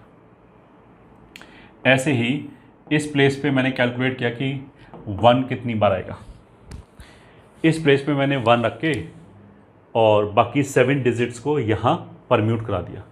बट इसमें अब क्या गड़बड़ है, थोड़ा सा और क्या ध्यान रखना पड़ेगा, यहाँ पे तो हमने ऐसे ही धड़ल्ले से 7 फैक्टोरियल लिख दिया, बट इस वाले केस में क्या होगा कि अगर मैंने यहाँ 1 रखा तो आई हैव टू इंश्योर कि 0 यहाँ ना जाए, ये ठीक है, 0 मतलब P2 से लेके P7 तक कहीं आए। तो P2 से P7 तक कितने तरीके हो गए, 6। तो पहले हमने क्या किया, 0 को प्लेस कर दिया, this is placement of digit 0, ठीक है। अब हमारे टोटल 2 डिजिट कम हो गए, एक 1 और एक इनमें से कहीं 0 रखा होगा एक जगह पे। टोटल 6 प्लेसेस बचे जहाँ पे हमें 6 डिजिट रखने हैं, और उन 6 में से भी 2 2 रिपीटिंग है, तो वो आ जाएगा 6 फैक्टोरियल अपॉन 2 फैक्टोरियल, ये आ जाएगा। फिर अब इस प्लेस पे और क्या काउंट करना है, 3 कितनी बार आया, तो 3 रख दिया हमने यहाँ पे एक। फिर पहले हमने 0 को ठिकाने लगाया, P2 से लेके P7 तक कहीं 0 रखा, फिर उसके बाद 6 जगह बची और उसमें 2 1 आ जाएंगे, 2 2 आ जाएंगे, तो इस बार ये 2 फैक्टोरियल हो गया, ये हो गया। तो मतलब P1 पे प्लेस 1 पे या यूनिट डिजिट पे डिजिट 3 कितनी बार आएगा, इतनी टाइम्स। डिजिट 4 कितनी बार आएगा, इतनी टाइम्स। डिजिट 5 कितनी बार आएगा, इतनी बार आएगा। एंड डिजिट 1 कितनी बार आएगा, इतनी बार। डिजिट 2 कितनी बार आएगा, इतनी बार। तो तुम ये देख सकते हो इन दोनों में ये भी 6 फैक्टोरियल अपॉन 2 है, ये भी 6 फैक्टोरियल अपॉन 2 है। तो अगर मैं इसको 1 मिनट के लिए अल्फ़ा बोलूँ तो ये बेसिकली कितना हो जाएगा, 2 अल्फ़ा मान लिया, ठीक है। ऐसे ही अगर मैं इसको मैं बीटा बोलूँ तो ये कितना हो जाएगा, 2 बीटा से, ठीक है। तो सम ऑफ डिजिट एट P1 ये ठीक है बराबर सम ऑफ डिजिट एट P2 और sum of digits at P3 and so on और sum of digit at P7 will be equals to, सब एक ही होगा। मैंने बोला ना कि प्लेस के रिस्पेक्ट में सिमेट्रिक है, तो P1 से P7 तक सब सेम है। तो P1 पे 1 1 1 1 कितनी बार लिखा होगा, 2 अल्फ़ा टाइम्स। तो 1 की वजह से समेशन कितना हो जाएगा, 1 इंटू 2 अल्फ़ा। और 2 भी इतनी बार आ रहा होगा, 2 इंटू 2 अल्फ़ा। फिर 3 कितनी बार आ रहा होगा, अल्फ़ा। 4 alpha, 5 alpha. इतना हो गया डिजिट का समेशन एट यूनिट प्लेस या eight P1 P2 P3 P4 P5 P6 P7 सब जगह इतना हो गया। अब ये चाहो तो ऐसे ही कैलकुलेट कर लो, दिस विल बी 5 4 9 10 11 12 और 4 16 और 2 18 अल्फ़ा हो गया। डिजिट्स का सम, सारे डिजिट्स को हमने जोड़ा तो 18 अल्फ़ा सम आ जाएगा, ठीक है। तो फिर ऐसे ही सम ऑफ डिजिट्स एट P8 बराबर P8 पे 3 कितनी बार होगा, बीटा टाइम्स। तो 3 times beta plus 4 times beta plus 5 times beta plus 1 times 2 beta plus 2 times 2 beta, ये हो जाएगा। So that will be equals to, ये भी 2 और 2 4 और 2 6 और 9 15 और 3 18 बीटा, ये भी उतना ही आ जाएगा 18 बीटा, ठीक है। अब फाइनल यहाँ से निकालते हैं, सम ऑफ ऑल नंबर्स बराबर यूनिट प्लेस पे सम ऑफ डिजिट कितना आया, 18 alpha into place value is 1। फिर 10th प्लेस पे सम कितना आया, 18 अल्फ़ा और place value is 10 plus 18 alpha into 10 square plus P3 में 10 स्क्वायर आ रहा है, P2 में 10 आ रहा है, तो P7 में ऐसे करते करते 18 अल्फ़ा इंटू P7 में आ जाएगा 10⁻6 और P8 में कितना आ जाएगा, 18 बीटा डिजिट्स का सम है into 10⁻7। So this is equals to, total में से 18 कॉमन निकाल लिया, इनमें से अल्फ़ा कॉमन निकाल लिया, 1 plus 10 square plus and so on up till 10⁻6 plus beta times 10⁻7। ये ठीक है, इसको चाहो तो और फर्दर सिंप्लीफाई कर सकते हैं। ये हमारा आंसर हो गया नेट।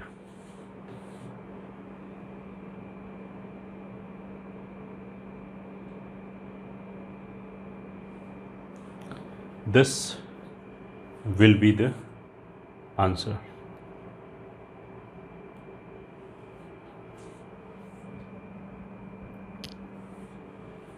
अब देखो, एक तो हमने समझाने में टाइम लिया इसलिए लग रहा है, अदरवाइज़ अगर मेरे को कॉन्सेप्ट क्लियर है तो इसमें कैलकुलेट करने में ज़्यादा टाइम नहीं लगेगा, पहली बात। और दूसरी बात क्या है, अगर मैं 0 हटा दूँ कैलकुलेशन आधा हो गया। अगर हम 1 और 2 को रिपीट ना करें, केवल 1 2 3 4 5 लिख दें, कैलकुलेशन फर्दर आधा हो गया, क्योंकि फिर सारे डिजिट्स के रिस्पेक्ट में सिमेट्रिक हो जाएगा क्वेश्चन। सो ये एक टाइप के क्वेश्चंस हो गए, और जिसमें what we were finding sum of numbers. Next type पे चलते हैं, and that is dictionary problems.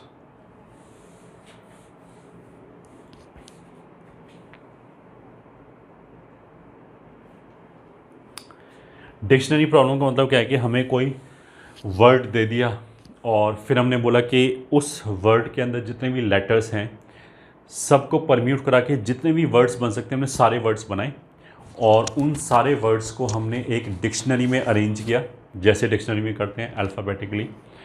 तो जो भी वर्ड दे रखा है या कोई और दूसरा वर्ड ले लिया, जो भी वर्ड दे रखा है, फिर हम बोलेंगे कि उस वर्ड की रैंकिंग क्या आएगी।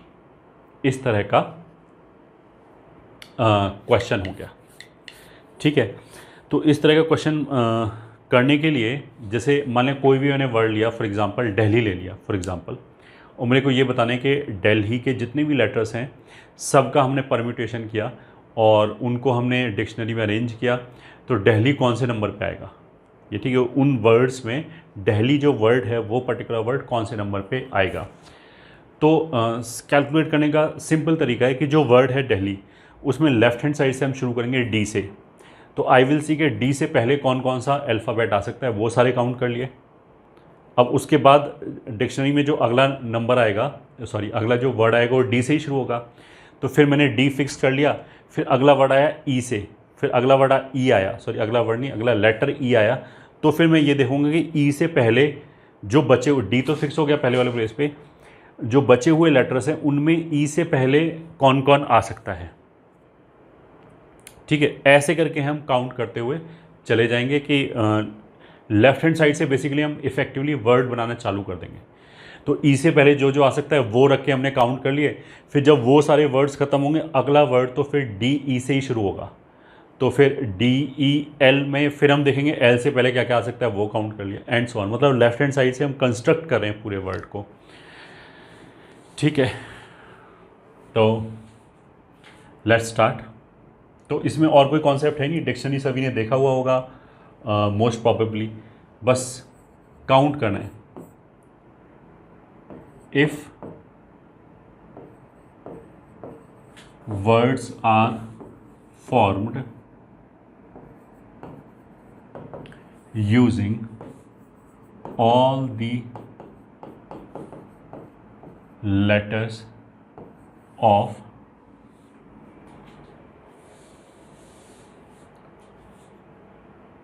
all the letters of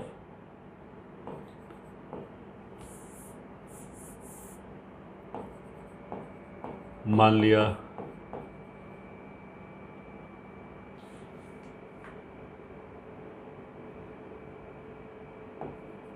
Manipura, ठीक है, कुछ भी है, मतलब किसी सिटी का नाम मान लिया, letters of Manipura.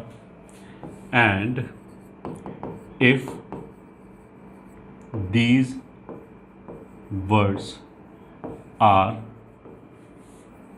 arranged in a dictionary, then find the rank of the word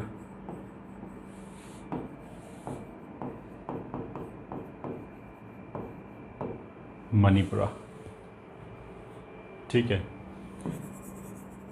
solution. पहले हमने क्या किया, जो भी लेटर्स हैं उनको हमने लिख लिया अल्फ़ाबेटिक ऑर्डर में। तो सबसे पहले क्या आ जाएगा, ए,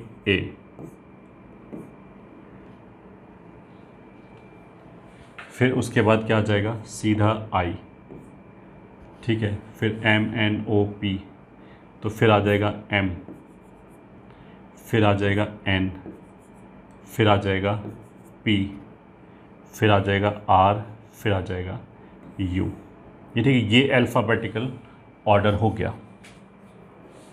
ठीक है, अब हम कैसे काउंट करेंगे कि हमने वो वर्ड काउंट किए जो M से शुरू नहीं हो रहे, बार मतलब नहीं, और इससे ऊपर आएंगे, वो नंबर ऑफ वर्ड्स कितने हो जाएंगे। तो पहले प्लेस में एम से शुरू नहीं हो रहा है, तो बट इससे ऊपर आ रहा है, ये ठीक है। Number of words, number of words which are not starting with M but will be placed above the word, ये ठीक है। यही वाला वर्ड जो है मणिपुरा, ठीक है। दिस इज इक्वल्स टू, तो यहाँ पे पहले प्लेस में आई या ए आ सकता है, ठीक है। तो अब आई और ए में भी क्या पंगा है कि आई रिपीटेड नहीं है, ए रिपीटेड है। तो हमने काउंट कर लिया वो वर्ड जो ए से चालू हो रहे हैं और वो वर्ड्स जो आई से चालू हो रहे हैं। तो जो वर्ड ए से चालू होगा उसमें पहले प्लेस में तो ए रख दिया, और उसके बाद 1 2 3 4 5 6 7 लेटर्स को इसके आगे परम्यूट करा दिया वो 7 फैक्टोरियल से। तो 7 फैक्टोरियल वर्ड्स ऐसे हो जाएंगे जो ए से चालू होगा और ऑफ कोर्स इसके ऊपर आएगा, ठीक है। उसके बाद जो वर्ड आई से चालू होगा वो भी ऑफ कोर्स इसके ऊपर आएगा। ऐसे कितने वर्ड्स हैं, वो हो जाएंगे 7 फैक्टोरियल अपॉन 2 फैक्टोरियल। आई तो यहाँ पे फिक्स हो ही गया।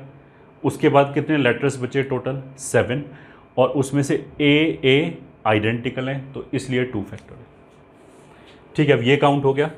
अब हम इसके मतलब ये सारे वो वर्ड्स हो गए जो मणिपुरा से ऊपर होंगे और एम से चालू नहीं हो रहे होंगे। जब ये सारे वर्ड खत्म हो गए तो डिक्शनरी में अगला जो वर्ड होगा वो एम से ही चालू होगा, ठीक है। तो जब एम से चालू होगा तो एम तो यूज़ हो ही गया, अब वो फर्दर पार्टिसिपेट नहीं करेगा परमुटेशन में। तो हमने क्या किया, एम को हमने कट कर दिया, ठीक है। अब ओरिजिनल वर्ड में क्या आ रहा है, ए, ठीक है। तो ए से ऊपर कुछ आ सकता है नहीं, तो जो ये वाले वर्ड खत्म होने के बाद जो अगला वर्ड होगा उसमें एम ए ही आ रहा होगा, तो ये एक ए भी यूज़ हो गया। फिर अगला वर्ड इसमें क्या है, एन। तो यहाँ पे एन से ऊपर कुछ आएगा, हाँ वो तो आ जाएंगे। अब हमने ऐसे वर्ड गिने, कौन से, कि जो इस वर्ड के ऊपर आएंगे और एम ए से स्टार्ट होगा बट एन नहीं आ रहा होगा, जिसमें और कुछ आ रहा होगा। तो और कुछ क्या आ रहा होगा, एन से ऊपर क्या क्या ऑप्शन है, ए और आई 2 ही ऑप्शन है। तो इस प्लेस को भरने का कितने ऑप्शन हो गए, 2 इंटू ए और आई में से मान लिया एक ए यूज़ हो गया, 1 2 3 4 5 लेटर्स बच गए, उनको परम्यूट कराने का इतना तरीका। तो अब ऐसे 5 फैक्टोरियल कितना होता है, 120 इंटू 2 कितना होता है, 240। तो ऐसे 240 वर्ड्स होगा जो एम ए से स्टार्ट हो रहा होगा और एन नहीं आ रहा होगा, इससे ऊपर आ रहा होगा, ठीक है। अब जब ये सारे वर्ड खत्म हो गए, इसके बाद जो अगला वर्ड आएगा वो एम ए एन, ये ठीक है। तो एम यूज़ हो गया, ए यूज़ हो गया, एन यूज़ हो गया, ठीक है। और इसमें क्या है, आई, इसमें क्या है, वर्ड में क्या है, आई। तो मैं देखूंगा आई से ऊपर कुछ आ सकता है, तो बिल्कुल आ सकता है, आई नहीं। तो अब हमने वो वर्ड्स गिने जो आई से चालू नहीं हो रहे, इसके ऊपर आ रहे। तो आई से ऊपर एक ही ऑप्शन है, ए, उसको रख दिया, और 1 2 3 4 फैक्टोरियल। मैं जितने तरीके से आगे परम्यूट कर सकते हैं उतने ही वर्ड्स बन जाएंगे, उतने ही वर्ड्स ऊपर आ जाएंगे। इसके बाद एम ए एन आई, ये वर्ड तो बनेगा ही बनेगा, मतलब अब आई भी यूज़ हो गया, M A N I P. तो पी से ऊपर कुछ आ सकता है, हाँ ए आ सकता है, तो पी नहीं।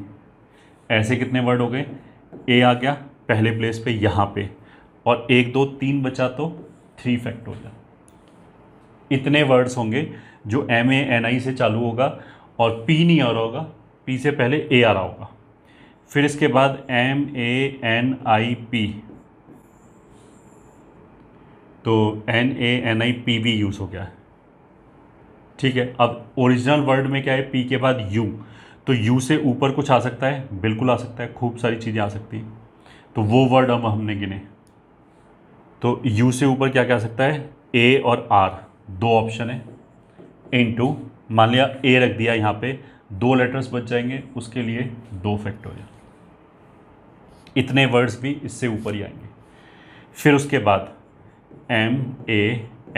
MANIPU, और U मतलब ये भी यूज़ हो गया। अब इसमें बोला है R, तो R से पहले कुछ आ सकता है, बिल्कुल A आ सकता है, तो R बार, तो वो तो एक ही ऑप्शन बचा, मतलब यहाँ पे A आ जाए, उसके बाद R आ जाए, ठीक है। इसके बाद तो MANIPURA यही बनेगा। अच्छा, ये 1 क्यों जोड़ा? मान लिया इससे ऊपर 100 वर्ड्स बने तो ये 101वां वर्ड होगा, ठीक है, तो इसलिए वो 101 के लिए 1 जोड़ा है, ठीक है। इन सब को अगर हम सम कर दें तो इस वर्ड का रैंक आ जाएगा कि ये कौन से नंबर पे आएगा, ठीक है। तो रिक्वायर्ड रैंक बराबर 7 फैक्टोरियल, 7 फैक्टोरियल कॉमन ले लिया तो ये हो जाएगा 3/2, ठीक है, प्लस 5 फैक्टोरियल इंटू 2 कितना हो जाएगा 240, plus 4 factorial 24, 3 factorial 6, 2 factorial into 2 ये हो जाएगा 4, और एक और कितना 2, ये आंसर होगा। अब ये काउंट कर लो, मतलब इसको ऐसे कर सकते हैं 3 इंटू 7 इंटू 6 फैक्टोरियल हो जाएगा, 6 फैक्टोरियल होता है 720/2, तो 360, प्लस ये सब जोड़ दो 24 और 6 30, 270 और 6 276, यही आंसर हो गया। This will be the rank of the world.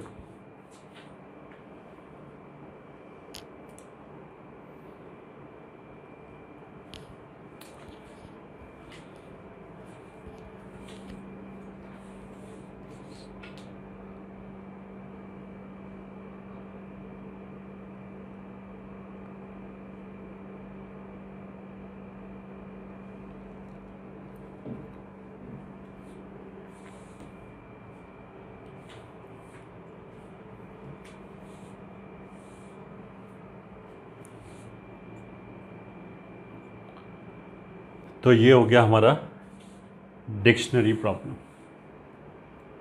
और इससे पहले क्या था हमारा सम of number.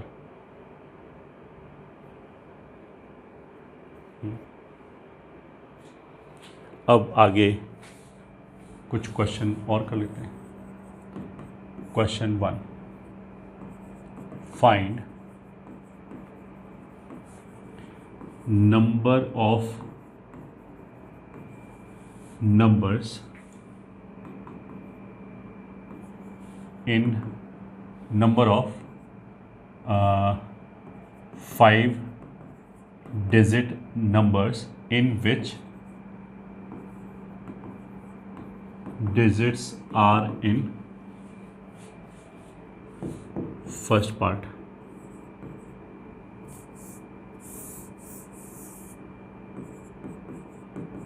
strictly increasing, second part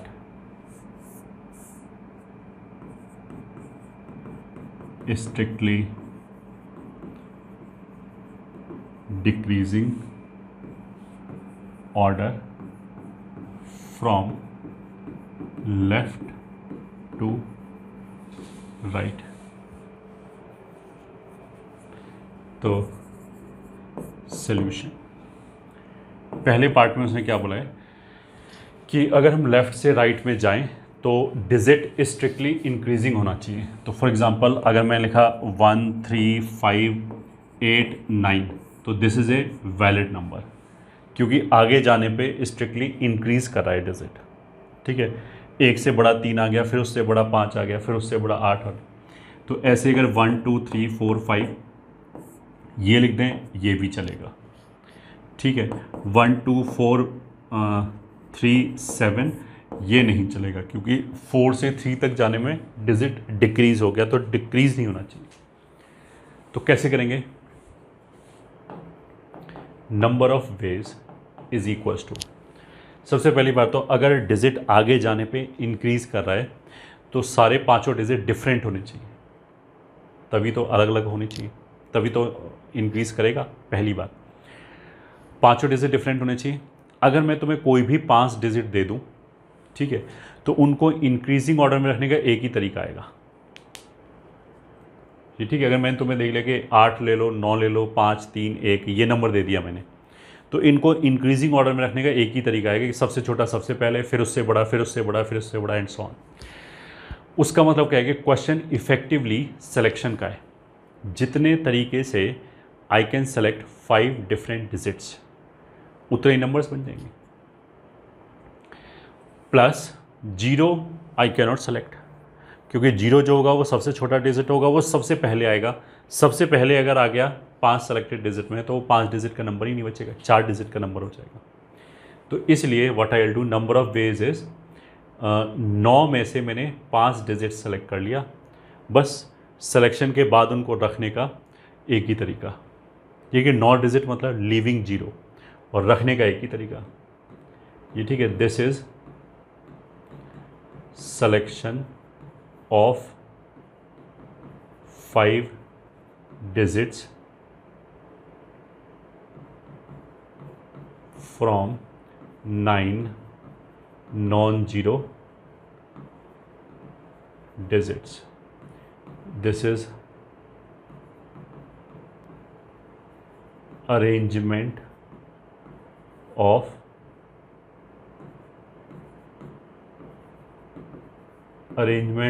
digits in increasing order. ये हो गया। अब हम सेकेंड वाले पार्ट में आते हैं। सेकेंड वाले पार्ट में क्या है कि डिक्रीजिंग ऑर्डर में लगाना है ये, ठीक है, स्ट्रिक्टली डिक्रीजिंग ऑर्डर में लगाना है। स्ट्रिक्टली डिक्रीजिंग ऑर्डर में क्या है, उल्टा हो जाएगा। जो सबसे बड़ा डिजिट है वो सबसे पहले आएगा, फिर उससे छोटा, फिर उससे छोटा, फिर उससे छोटा। लॉजिक एग्जैक्टली एक जैसा है। अगर मैं तुम्हें कोई भी 5 डिजिट दे दूं तो उनको स्ट्रिक्टली डिक्रीजिंग ऑर्डर में रखने का एक ही तरीका है, ठीक है। सबसे बड़ा डिजिट सबसे पहले आ जाएगा, फिर उससे छोटा, फिर उससे छोटा, फिर एंड सो ऑन। बस थोड़ा सा डिफरेंस इस बार क्या आएगा कि इस बार हम 0 भी सेलेक्ट कर सकते हैं, क्योंकि 0 अगर सेलेक्ट हो गया तो सबसे छोटा है, वो तो सबसे राइट में आएगा, तो कोई दिक्कत नहीं है, नंबर ऑफ डिजिट नहीं घटेगा। तो इस वाले केस में number of ways will be simply 10C5। बस यही आंसर हो गया,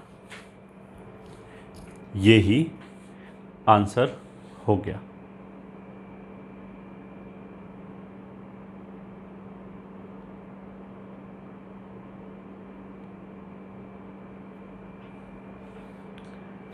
ठीक है। Question 2, find number of 7 digit numbers in which digits are in non-increasing order from left to right. Solution. इस बार क्या बोल दिया हमने, 7 डिजिट का नंबर है पहली बात, और दूसरी बात क्या है कि जो डिजिट्स हैं वो नॉन इंक्रीजिंग ऑर्डर में हैं। उसका मतलब क्या है कि जैसे जैसे हम आगे जा रहे हैं वो इंक्रीज़ नहीं करना चाहिए, नॉन इंक्रीजिंग, इंक्रीज़ नहीं करना चाहिए। अगर इंक्रीज़ नहीं करेगा तो क्या करेगा, या तो कांस्टेंट रहे, सेम ही आए, या फिर डिक्रीज़ कर जाए, मतलब या तो घट जाए या फिर सेम रहे। तो फॉर एग्ज़ाम्पल अगर मैंने लिखा 3 3 3, ठीक है, 2 2 2 2, तो ये 7 डिजिट का हो गया, ये चल जाएगा, ये ठीक है। अगर मैं लिखा 9 8 8 7 3 2 1, 3 और 3 6 और 1 7, ये चल जाएगा, या तो कांस्टेंट रहे या डिक्रीज़ करे। तो अकॉर्डिंग to question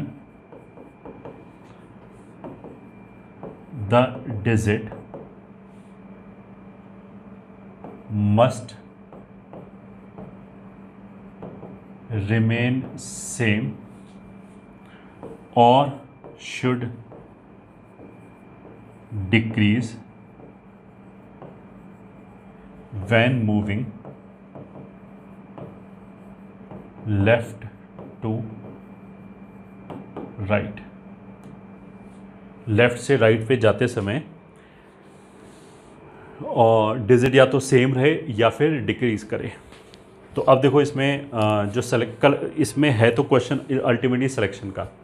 अगर मैंने डिजिट दे दिया कि मैंने बोला कि 4 तो 3 है, मतलब 3 3 3 3 और 2 मान लिया 5 है, 5 5, तो कितने डिजिट हो गए? 4 और 2 6 और 1 मान लिया 9 है। ठीक है, मतलब मैंने बोला कि ये डिजिट है 3 3 3 3 और 2 मान लिया 5 है और 1 9 है। फिर मैं बोलूँगा इनको अरेंज करो, तो एक ही तरीका है, जो सबसे बड़ा है वो पहले आ जाएगा, फिर उसके अगले वाले, फिर उससे आगे छोटे। तो यही एक तरीका है लिखने का। तो अगर मेरे को डिजिट्स पता हैं, मान लिया अगर मेरे को 7 डिजिट दे दिया जाए तो उनको अरेंज करने का एक ही तरीका आएगा। तो इफ़ेक्टिवली ये क्वेश्चन भी किसका क्वेश्चन है? अल्टीमेटली सिलेक्शन का क्वेश्चन है। बट इसमें सिलेक्शन में बस प्रॉब्लम क्या है कि इसमें लाइक ऑब्जेक्ट का सिलेक्शन है। जैसे इससे पहले तो सारे हमने डिफरेंट होने चाहिए, तो हमने क्या किया, 9 या 10 डिफरेंट डिजिट में से 5 डिजिट सेलेक्ट किए, तो एनसीआर वाला फॉर्मूला लग गया। बट इस बार क्या है, इस बार सारे 7 डिजिट 1 1 1 1 1 1 भी आ सकते हैं, दैट विल ऑल्सो वर्क। तो इस बार मतलब लाइक ऑब्जेक्ट का सिलेक्शन है, बट है केवल सिलेक्शन ही, अरेंजमेंट 1 है। तो इसको हम ऐसे बोल सकते हैं कि मतलब सिलेक्शन में क्या क्या आ सकता है? 0 भी आ सकता है, 1 भी आ सकता है, 2 भी आ सकता है, 3 भी आ सकता है, 4 5 6 7 सब आ सकते हैं। ठीक है, 0 कितनी बार भी आ सकता है? ऐसा हो सकता है कि 5 बार 0 आ जाए, फिर मान लिया 1 1 आ जाए और 1 7 आ जाए, तो नंबर कैसे लिखा जाएगा? 7 1 फिर 5 बार 0। ठीक है, तो अल्टीमेटली क्वेश्चन क्या हो गया? क्वेश्चन हम ऐसे बोल सकते हैं कि मेरे पास 10 बॉक्सेस हैं, पहले बॉक्स में 0 रखा हुआ है, दूसरे बॉक्स में 1 रखा हुआ है, तीसरे बॉक्स में मतलब पहले बॉक्स में 0 रखा हुआ है, दूसरे बॉक्स में 1 रखा हुआ है, तीसरे बॉक्स में 2 2 2 ऐसे 2 पड़े हुए हैं।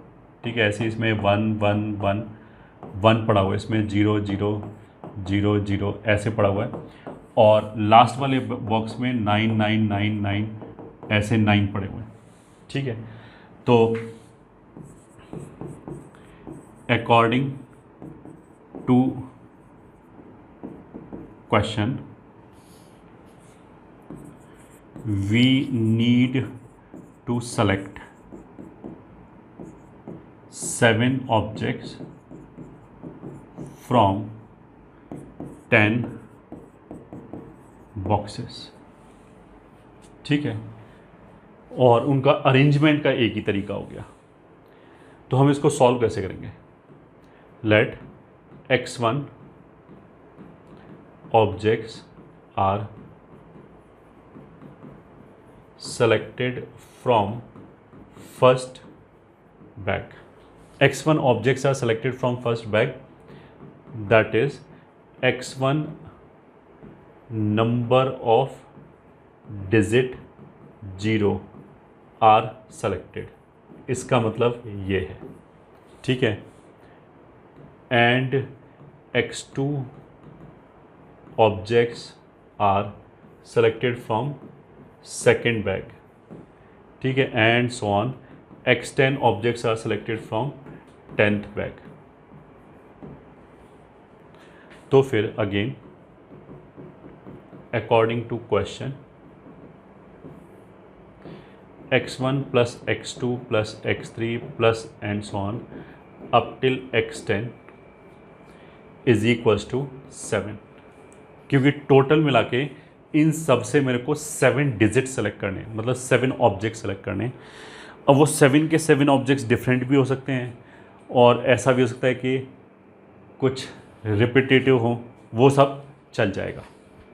ठीक है, अब जितने तरीके से इसके हम सोल्यूशन निकाल सकते हैं, ठीक है, इसका एक सोल्यूशन मतलब ये आ गया कि 5 1 0 0 0 0 0 और 1, ठीक है, क्योंकि इन सब का समेशन कितना रहा है 7। इसका एक सोल्यूशन ये हो गया।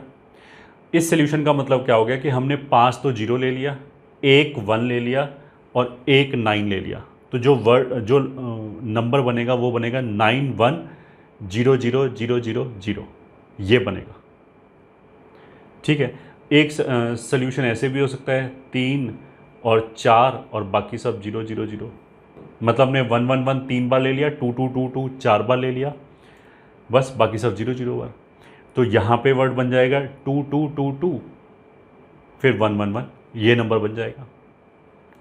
तो ऐसे करके इसके जितने भी सॉल्यूशंस आएंगे, ये ठीक है, इस इक्वेशन के जितने भी सॉल्यूशंस आएंगे उतने ही हमारा रिक्वायर्ड सिलेक्शन हो जाएगा। तो क्वेश्चन के हिसाब से रिक्वायर्ड नंबर ऑफ सिलेक्शन बराबर number of non negative integral solution of equation 1। Non negative का मतलब क्या है कि नेगेटिव नहीं होना चाहिए और इंटीजर होना चाहिए ऑफ कोर्स, क्योंकि हम ये इसका वैल्यू ऐसे मतलब सम 7 ऐसे नहीं ला सकते कि मैं इसको -5 लिख लूँ और फिर इसको 12 लिख लें, ऐसे नहीं कर सकते। हम ऐसे थोड़ा बोल सकते हैं कि हमने 0 0 -5 टाइम्स उठा लिए, और इंटीजर भी होना चाहिए। तो इस इक्वेशन के जैसे ये एक नॉन नेगेटिव इंटीग्रल सॉल्यूशन है। नॉन नेगेटिव मतलब नेगेटिव नहीं होना चाहिए एंड इंटीजर होना चाहिए, तो 0 या पॉजिटिव इंटीजर हो सकता है। जितने सॉल्यूशन आ जाएंगे उतना ही आंसर आ जाएगा। दैट इज इक्वल्स टू, अब तुम ये क्वेश्चन सब भूल जाओ, ठीक है। तुम तो ये सोचो कि मेरे को ये इक्वेशन सॉल्व करनी है, इसके डिफरेंट सोल्यूशन निकालने, जैसे एक सोल्यूशन ये हो गया, एक ये हो गया, ऐसे सोल्यूशंस गिनने हैं, ठीक है। तो इस क्वेश्चन को आई कैन थिंक कि मेरे पास 7 आइडेंटिकल ऑब्जेक्ट्स हैं जो इन 10 लोगों में बांटना है, ठीक है। अब तुम्हारे दिमाग में आएगा ये लोग कहाँ से आ गए, ये तो मैं मॉडल कर रहा हूँ ताकि मैं फॉर्मूला यूज़ कर पाऊँ। इसके नॉन नेगेटिव इंटीग्रल सोल्यूशन चाहिए, ठीक है। तो उसकी बजाय मैंने इसको ऐसे सोचा कि मान लिया x1 एक पर्सन है, x2 दूसरा पर्सन है, ये तीसरा पर्सन है, 10 पर्सन्स हैं, उसमें मेरे को 7 आइडेंटिकल ऑब्जेक्ट्स बांटना है। तो एक तरीका तो ये हो गया, पहले बंदे को 5 दे दें, इसको 1 दे दें और बाकी सबको 0 0 और फिर इसको 1 दे दें। ये एक तरीका हो गया डिस्ट्रीब्यूशन का। तो जितने तरीके से डिस्ट्रीब्यूट कर सकते हैं उतने ही सोल्यूशन यहाँ पे आ जाएंगे। किसी भी बंदे को ऑब्जेक्ट देते समय ऑफ कोर्स हम नेगेटिव ऑब्जेक्ट दे नहीं सकते और फ्रैक्शनल ऑब्जेक्ट नहीं दे सकते, ऐसा नहीं बोल सकते कि 2.5 ऑब्जेक्ट दे दिया। तो इसलिए अगर हमने पर्सन्स में 7 आइडेंटिकल ऑब्जेक्ट्स दिया तो वो हमारा इसी का सोल्यूशन आ जाएगा। आइडेंटिकल क्यों बोला है, क्योंकि बस ये मैटर करता है कि ये 5 है, ये ठीक है, कौन सा 5 है इससे कोई मतलब ही नहीं है मेरे को, इसलिए आइडेंटिकल बोला। अगर मेरे को ये समझ में आता है कि इसके non negative integral solution are nothing but distribution of 7 identical objects among 10 persons, तो उसके लिए तो हमने फॉर्मूला बता रखा है कि अगर 10 पर्सन है तो n ऑब्जेक्ट अगर r लोगों में बांटना है तो हमने बोला था r-1c r-1 लिखो, और जितने भी ऑब्जेक्ट बांटने हैं 7 वो यहाँ लिख दो। तो ये कितना हो जाएगा 16c 9, यही आंसर हो जाएगा। तो इस क्वेश्चन का आंसर यही हो जाएगा।